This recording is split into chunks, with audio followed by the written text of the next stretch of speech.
الكريم أما بعد فأعوذ بالله من الشيطان الرجيم بسم الله الرحمن الرحیم علم نور ترجمہ علم روشنی ہے۔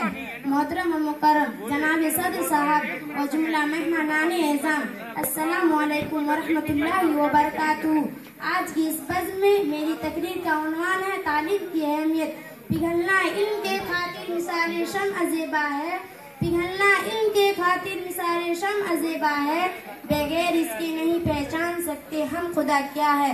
محترم حضرات، علم ایک ایسا جوہر ہے جو انسان کو ظلمت و تاریکی کی حیات سے نکل کر روشن شاہراہ کی بلندی پر فائز کر دیتا ہے۔ اسی تعلیم کے ذریعے اللہ رب العزت نے نوع بشر کے باپ حضرت آدم السلام کی ذریت کو تمام مخلوق پر فوقیت و فضیلت بخشی ہے، اور اس کی اہمیت پیش نظر جناب محمد رسول صلی اللہ علیہ وسلم پر وحی کا آغاز لفظ اقرا سے ہوا ہے۔